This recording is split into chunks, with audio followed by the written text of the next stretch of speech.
A paz do Senhor, queridos. Estamos iniciando mais um vídeo de subsídio do seu canal EBD Fácil e Motivadora. E na aula de hoje, nós forneceremos subsídio da lição de número 12, que tem como título Esdras e Neemias combatem o casamento misto. Amém? Não se esqueça, meus amados irmãos, de se inscrever no nosso canal, deixar o seu joinha, curtir o nosso vídeo. Não se esqueça também de fazer o teste online que está na descrição deste vídeo. Tem o link para os irmãos clicar e será direcionado ao teste online. Não se esqueça, meus irmãos, abençoe o nosso trabalho, abençoe o que fazemos, os testes online, os vídeos semanais. Se inscreva no nosso canal. Ative o sininho, porque você ativando o sininho, você vai receber em primeira mão nossos vídeos.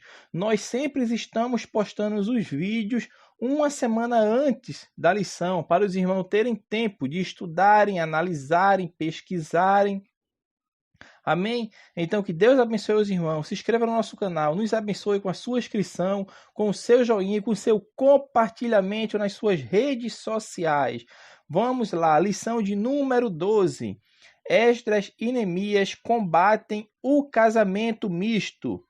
Texto áureo. O texto áureo encontra-se em 2 Coríntios, capítulo 6, versículo 14. Não vos prendais a um julgo desigual com os infiéis, porque que sociedade tem a justiça com a injustiça? E que comunhão tem a luz com as trevas? 2 Coríntios, capítulo 6, versículo 14. Verdade prática. O lar foi instituído por Deus para ser uma bênção, desde que seja observada a orientação divina na sua formação. A leitura bíblica em classe, meus amados irmãos, encontra no livro de Esdras, capítulo 9, dos versículos 1 ao 4, e no livro de Neemias, capítulo 13, os versículos 23 ao 26, capítulo 9, versículo 38, capítulo 10, versículo 1, versículo 29 e versículo 30. Amém? Então vamos aos nossos subsídios desta aula número 12, lição de número 12. Esdras e Neemias combatem o casamento misto. Então, na aula de hoje, nós vamos comentar um pouco sobre o que aconteceu, tanto com Esdras, tanto com Neemias, porque o povo, quando regressa do exílio, estava ali já a cidade praticamente reconstruída, o templo reconstruído, os muros sendo erguidos, já terminados. O povo agora começa a se misturar. E se misturar de que maneira? Fazendo casamento misto, se casando com pessoas que não eram judeus nato. Isto é um perigo. Por quê? Porque antes do exílio, o povo se contaminou com as nações inimigas. Não vamos falar de nações inimigas, com os povos pagãos. Vamos falar assim, com os povos pagãos. Porque quando Deus promete que Israel, que os hebreus iriam sair do Egito, iriam ser libertos para tomar possessão da terra prometida, a ordem de Deus foi bem clara, que não se ajuntassem com os povos pagãos, não desse seus filhos às suas filhas, nem as suas filhas aos seus filhos. Ou seja, o casamento misto já era uma ordenança de Deus para não ser efetuado, não ser executado, porque transgredia a lei de Deus. Que lei é essa que Deus tinha feito? Deus falou: não façais concerto com os moradores da terra, nem tomeis as suas filhas para os seus filhos. Ou seja, Deus já estava dizendo alguns dos mandamentos, dos estatutos que o povo hebreu deveria fazer na terra que entrasse. Pois bem, o povo entrou na terra e descumpriu a ordem divina, e por vários anos o povo se contaminou. O povo viveu à parte de Deus, fazendo o que não deveriam fazer. Pois bem, o tempo passou e aquilo instigou a Deus. E Deus assim permite o exílio da nação de Israel. E pois bem, o povo vai para o exílio. volta do exílio, é curado da idolatria, porque um dos motivos do povo ir para o exílio, primeiro foi o descumprimento do ano sabático. O que quer dizer o ano sabático? Quer dizer que a cada 7 anos a terra tinha que estar em descanso. Ou seja, o povo não plantaria na terra. Mas no período monárquico, ou seja, no período que começou ali do Reino Unido, com Davi, primeiramente com Saul, depois Davi, depois Salomão, e depois o reino se divide e fica o reino do norte, Israel, o reino do sul, Judá. O povo ficou ali 490 e poucos anos, mais ou menos, sem cumprir o ano sabático. Ou seja, bate certinho, meus irmãos, 70 anos. A cada 7 anos, no 7º ano, o povo judeu deveria deixar a terra descansar. E isso foi descumprido. Esse foi o primeiro dos motivos que o povo foi para o cativeiro. Foi um dos motivos. Por quê? Porque o tempo do cativeiro estava relacionado ao ano sabático. Mas os motivos que levaram o povo ao cativeiro foram a desobediência a Deus. E uma dessas desobediências que descumpriram a ordenança divina foi essa, de não se casarem com o povo pagão, não misturarem a semente santa. Por quê? Porque o plano divino era que o Cristo viria da nação judaica, viria dos hebreus, dos judeus. E isto fazia o quê? Fazia com que causasse uma pedra de tropeço, o quê? Na história do povo hebreu. Imagine só os planos de Deus como estavam tentando desvirtuar o povo. Não digo nem o povo, porque é uma ação maligna agindo por trás desse pano de fundo histórico. Por quê? Porque se o povo judeu começasse a se misturar, perdesse a sua originalidade, perdesse a sua cultural, a sua cultura, a sua raiz cultural, imagine só como o Messias viria a nascer da nação judeu, dos judeus, da nação dos hebreus. Então, a gente percebe, meus amados irmãos, que há neste pano de fundo histórico uma ação maligna.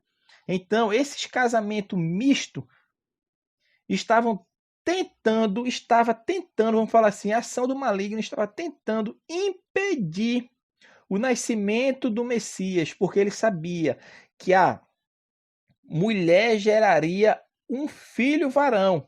A mulher que a gente pode também simbolizar como aquela mulher do capítulo 12 de Apocalipse, que é aquela mulher que vai para o deserto, que está com dores de parto, porque aquela mulher do Apocalipse ali representa a nação de Israel e o filho dela representa Cristo. E se os irmãos lerem, vai perceber que aquele período ali que está mostrando é as ações do inimigo ao longo dos anos na história do povo de Israel, da nação israelita, tentando impedir o nascimento do Salvador, o nascimento de Jesus Cristo. Então, este pano de fundo histórico aqui, nós observamos isso, que é uma ação maligna tentando impedir que a nação se perpetuasse, que a geração, que a cultura, que a sua originalidade se perdessem. E se não fosse a ação de Deus na vida de Neemias e de Esdras para tomar providência, para tomar ação, para impedir que os judeus prevaricassem com o seu objetivo primordial, que era preservar a nação judaica, porque dali viria o Cristo. Então, nesta lição, nós iremos estudar isso. Então, nós vamos estudar o período histórico, o que aconteceu naquele período, naquela época, como eu falei para os irmãos, que foi uma ação maligna agindo nesse período da história para tentar acabar com a nação de Israel, ou seja, acabar com a sua originalidade, fazendo com que o povo se misturasse, perdesse o seu conceito cultural, a sua origem cultural, perdesse os seus preceitos. E é isto que nós vamos estudar e, por fim, nós vamos fazer uma aplicação prática para os nossos dias. Quais as recomendações que a Bíblia nos deixa, que Deus nos deixa, porque a Bíblia é a palavra de Deus, é a sua infalível palavra deixada para o ser humano. Então, qual é o preceito divino para a vida dos crentes hoje, com relação ao casamento? Então, o primeiro ponto da lição fala deste ponto, meu irmão. Esdras e Neemias combatem o casamento misto. Então, o que aconteceu? O que aconteceu é que a notícia chega aos ouvidos do escriba, do sacerdote Esdras. O que ele ouve? Houve que muitos dos povos de Judá, dos moradores que estavam em Judá, no caso os judeus, haviam se casado com mulheres pagãs. Com mulheres o quê? Que não tinha Deus como seu único Deus. Além disso, eles eram povos idólatras, ou seja, eles estavam caindo no pecado que outrora deixou o povo cair. Porque o povo outrora, antes do cativeiro, caíram muito nesses pecados de idolatria. Por que no pecado de idolatria? Porque começaram a se misturar com as nações pagãs, ou seja, casando filhas com os filhos pagãos, casando filhos com as filhas dos pagãos. E isso fazia o quê? Com que houvesse uma assimilação. O conceito de assimilação que eu estou falando aqui é um conceito da área da psicologia, que o povo assimilava aquilo que estava vendo, ou seja, eles casavam com um povo pagão, vamos supor, um homem casava-se com uma mulher pagã, e aquela mulher tinha um ídolo de casa, um ídolo. E o judeu tinha por si assimilar aquilo, e muitas vezes ele assimilava e trazia para si, é o que nós chamamos, ele assimilava, acomodava na sua vida e tentava fazer um equilíbrio, ou seja, mas não existia aquele equilíbrio, porque ou serve-se a Deus ou serve-se a Mamon. Ninguém tem dois senhores para servir, porque há de agradar um e desagradar o outro, e é isso que esta lição hoje vem nos trazer, que o casamento misto foi refutado, tanto por Esdras quanto por Neemias. Ambos não nem desejaram, vamos falar assim, que o povo se misturassem. E Esdras toma uma atitude, que a atitude dele agora é fazer o quê? Ele leva o povo a fazer um concerto com Deus, para que despedisse, meu irmão. Tinha que apartar aquelas mulheres pagãs com que eles se casaram, homens pagãos, seus filhos pagãos. Era de forma radical. Por que de forma radical? Porque não tem um ditado popular que diz que o mal, para ser cortado, tem que ser cortado pela raiz. Então, assim que deveria ser feito. E o povo ouve a Esdras e obedecem a Esdras. Porque o povo teve um arrependimento. O povo jura que não vai fazer mais essas transgressões, vai se apartar daquele povo pagão com o qual teriam se casado. Aí quais os motivos que talvez esse povo tenha se casado? Talvez por prestígio social. Por quê? Porque muita gente ali naquela época, quando a gente estudou em lições anteriores, estavam passando por momentos difíceis, dificuldades financeiras. Imagine só, agora tem um pagão bem sucedido na vida, tá com um filho lá solteirão, e o judeu lá com a filha solteira. Então vamos juntar ali o filho com a filha, juntar aquela família para o quê? Além de fazer o casamento, ter aquela união, iremos ter os dotes, vamos gozar dos mesmos privilégios daquela família, porque nós vamos herdar o nome daquela família. É um exemplo bem simples do que um dos motivos que pode trazer, que veio ocasionar esse casamento misto depois do exílio. Talvez seja um dos motivos, mas como eu falei anteriormente, era o inimigo agindo para tentar frustrar o plano de Deus no curso da história. Mas Deus não é surpreendido. E Deus sempre tem ação energética a ser tomada no momento certo da história. Porque Deus também é um Deus que age na história. Ele entra no nosso tempo para agir, para tomar a frente e para fazer com que sua vontade seja cumprida na terra, porque essa era a vontade soberana de Deus, de que o Messias viesse da nação de Israel, o seu povo escolhido. Então, Esdras exorta o povo se arrepende e volta ao seu primeiro amor. Vamos falar assim, volta ao seu primeiro amor. Que seu primeiro amor é esse? De voltar às suas origens, casar-se, dar seus filhos e suas filhas apenas para judeus natos, para da linhagem originais, para que o povo não perdesse a sua originalidade, nem perdesse o seu conceito cultural. E assim o povo fez, se arrependeu e voltou ao primeiro amor. Este é o nosso primeiro ponto da nossa lição bíblica. O segundo ponto fala por que o judeu não deveria casar-se com uma pagã. Isto é simples. Eu já tinha falado, porque primeiro Deus proibiu o casamento misto. Isto foi proibido por Deus. Se os irmãos quiserem ler, está lá em Êxodo, uma referência a Êxodo 34:16. Está claro na palavra de Deus que Deus havia proibido o casamento misto, devido a isto, meu irmão, que o povo tinha que manter a sua originalidade. Amém? Segundo, e a história de Israel, porque a história de Israel registra aqui vários exemplos das consequências nefastas do casamento misto. O autor da lição dá dois exemplos. O exemplo primordial é Salomão. Imagine só, se o homem mais sábio de toda a história, que antes dele nem depois dele houve um homem mais sábio quanto Salomão, caiu no pecado de idolatria devido aos casamentos mistos que ele assim efetuou, imagine para um simples hebreu.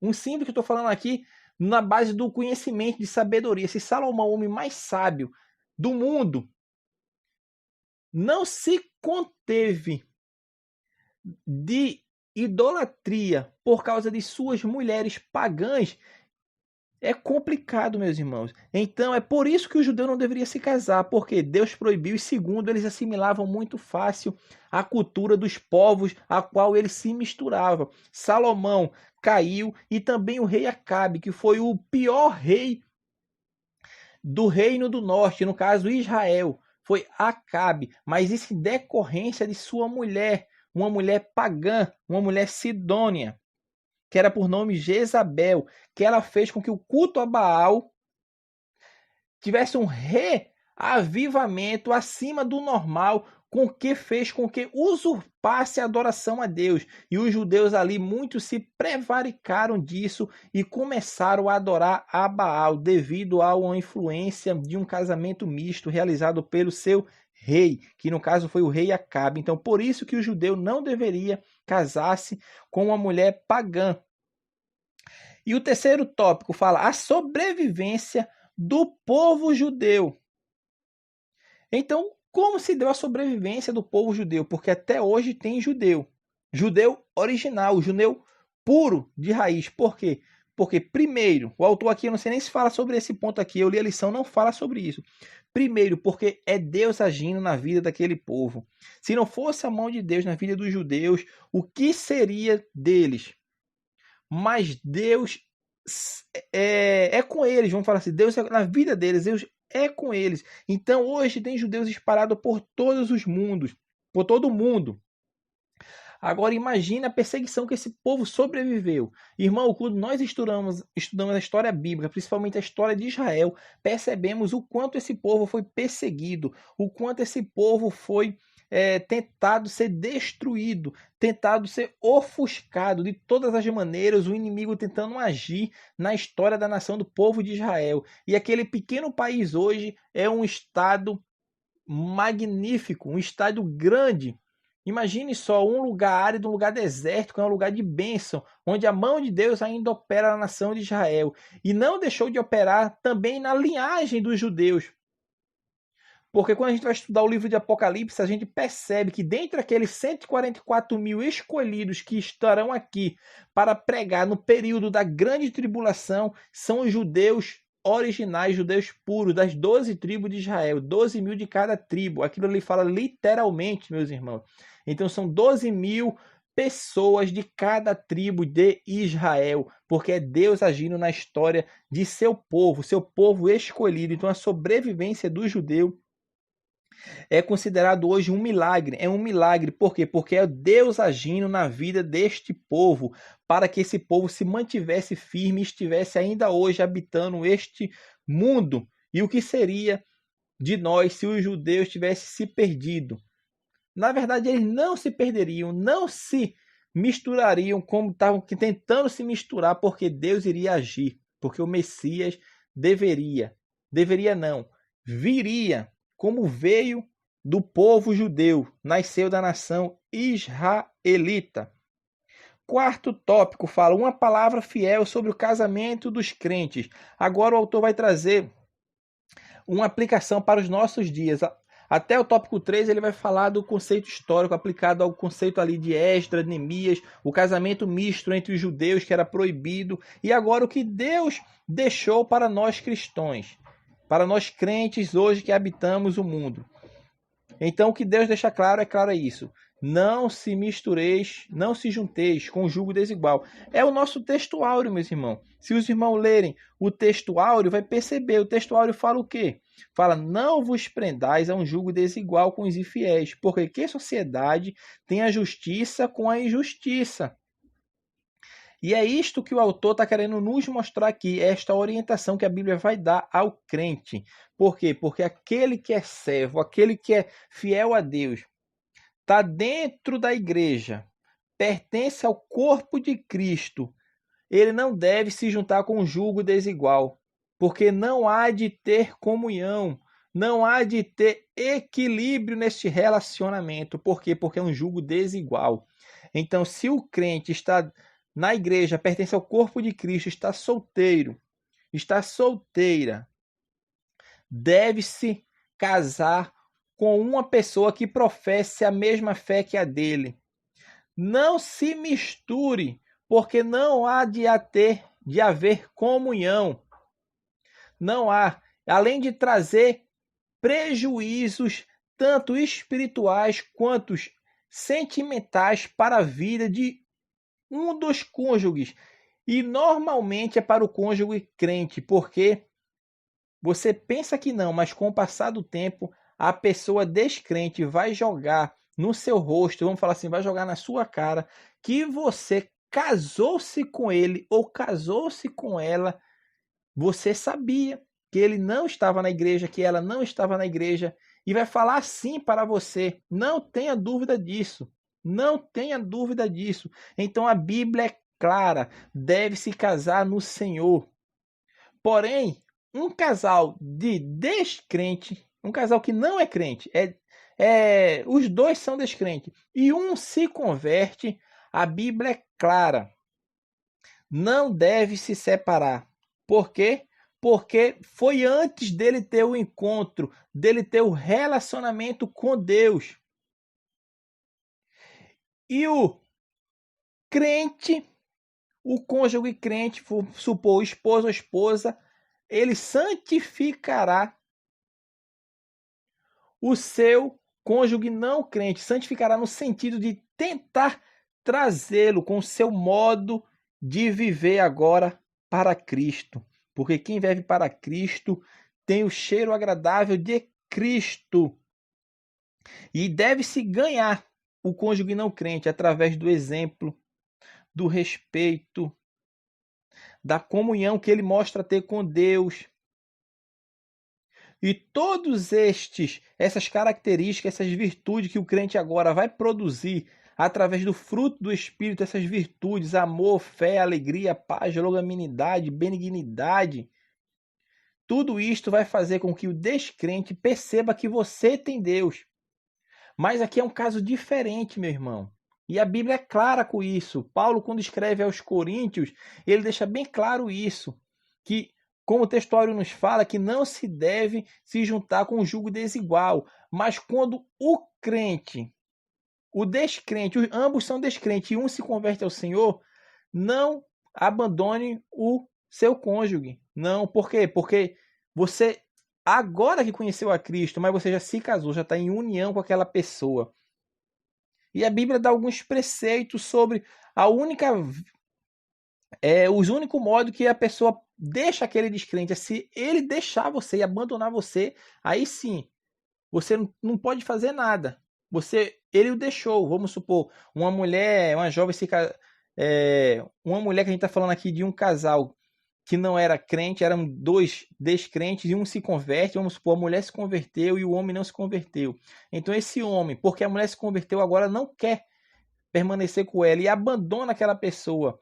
Então essa pessoa que foi abandonada agora está livre para casar, mas para casar no Senhor, porque agora ela pertence ao corpo de Cristo, e ela pertence ao corpo de Cristo, ela tem que procurar casar-se agora com uma pessoa crente, uma pessoa que tem um jugo igual ao dela, ou seja, que tem a mesma fé, professe a mesma crença, adore o mesmo Deus, que no caso é o Deus de Abraão, Isaac e Jacó, ao qual nós servimos. Então esta é a palavra que o autor da lição aqui nos deixa, que é essa palavra final sobre o casamento dos crentes. Como ele está falando aqui agora, e ele vai fechar com o quinto ponto, trazendo agora esperança em Deus. Ele traz esse ponto mais aqui para os jovens. Não digo nem para os jovens, digo para as pessoas jovens, que são a maioria dos solteiros, mas para aqueles homens e mulheres que estão ainda na casa de Deus e ainda estão procurando um relacionamento, ou seja, um casamento, um matrimônio. Então,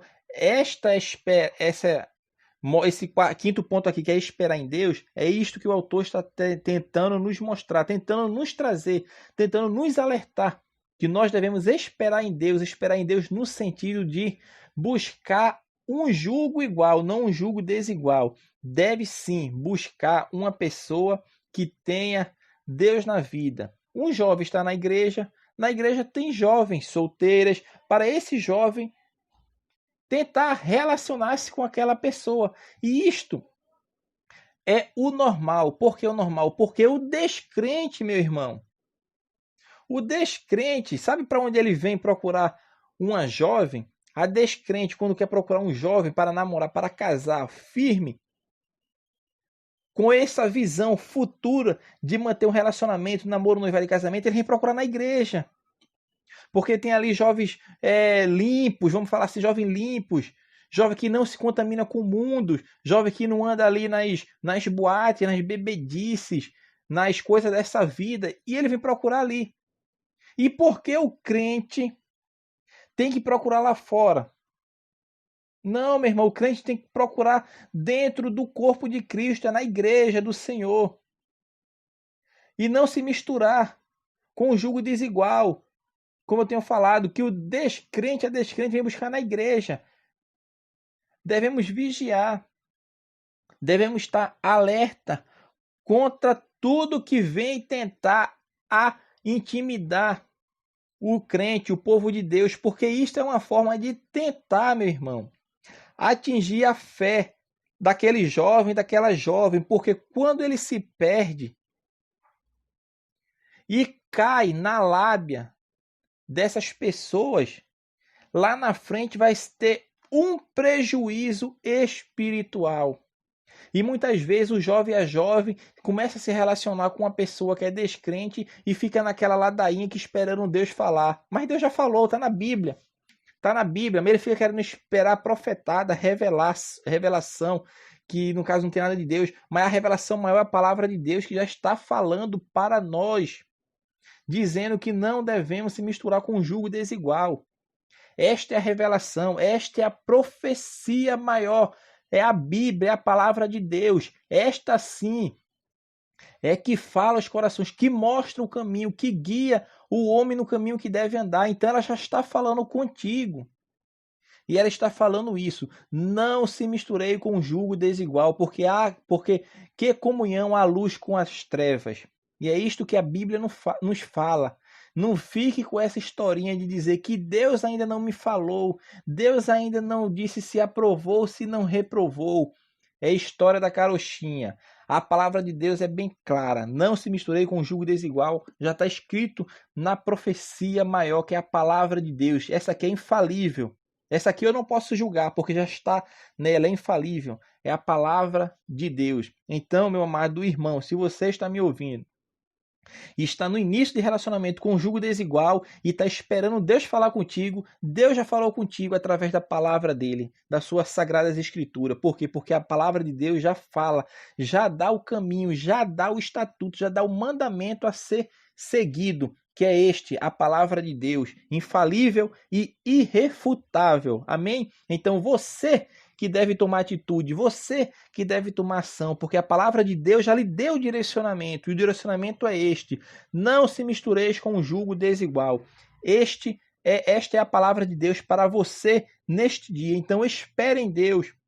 Busque um jovem, busque uma jovem que seja um jovem de oração, um jovem que esteja enganjado na obra, que tenha compromisso com Deus. Porque um jovem que tem compromisso com Deus, certamente vai ter compromisso com o seu cônjuge, de ser fiel, de andar em santidade, de andarem junto, fazendo a vontade de Deus aqui na terra. Então, tome atitude e procure se ajeitar se você não estiver nos preceitos divinos. E se você estiver nos divinos, só buscar Deus, orar, para que Deus venha fortalecer o seu relacionamento, para que Deus venha fazer com que vocês cresçam, tanto na graça, tanto no conhecimento do Senhor, porque um lar cristão que vem fortalecido, é uma igreja fortalecida, é uma igreja que tem a unção de Deus, que tem as bases sólidas. Então, meu amado irmão e minha irmã que está me ouvindo, você que ainda não é casada, não contraiu o matrimônio, que possa aprender nesta lição para tentar instruir, levar este conhecimento para os jovens e adolescentes e os solteiros e as solteiras que estão em sua igreja. E se você se inclui entre os jovens e adolescentes, tiver solteiro, que se case no Senhor. Se tiver namorando, que seja um relacionamento com julgo igual, não com julgo desigual. Como eu falei, a palavra de Deus está bem clara, não se misture com julgo desigual. Amém? Então que possamos, meus irmãos, meditar nesta lição que veio para nos alertar neste mundo vil, neste mundo em que os conceitos divinos, os preceitos divinos estão tentando embaraçar a sua vida e a minha vida, mas que permaneçamos firmes na vontade de Deus para sabermos quando Deus está falando conosco. E normalmente, como eu falei para os irmãos, a gente tem que ler a Bíblia, meu irmão, porque a Bíblia é Deus falando conosco. Como eu falei, é uma coisa muito típica de se ouvir. Eu estou namorando com ele, estou namorando com ela, mas Deus até agora não falou nada. Então eu vou esperar Deus falar, mas Deus já falou, meu amado irmão. Está na Bíblia, é a palavra de Deus. Então que possamos meditar, meu irmão. Tenhamos cuidado, vamos ler a Bíblia. A Bíblia é a palavra de Deus para todo aquele que anda nos seus caminhos e que deseja andar uma vida reta, uma vida de santidade para com Deus. Então que Deus abençoe os irmãos. E novamente, meus irmãos, não se esqueça de se inscrever no nosso canal, deixar o seu joinha, compartilhar o nosso vídeo. Amém? Faça o teste online que está na descrição desse vídeo. Nos abençoe, meu irmão, com a sua inscrição, com o seu compartilhamento, com o seu joinha. Ative o sininho, amém? Deus abençoe a todos. Se tiverem dúvida, deixe nos comentários. Fale, irmão, de onde você está falando, de onde você está nos ouvindo. Amém? Que Deus abençoe a vida dos irmãos, que continue nos acompanhando e até a próxima aula de subsídio desta lição 13. Amém? Que Deus abençoe a todos, em nome de Jesus Cristo.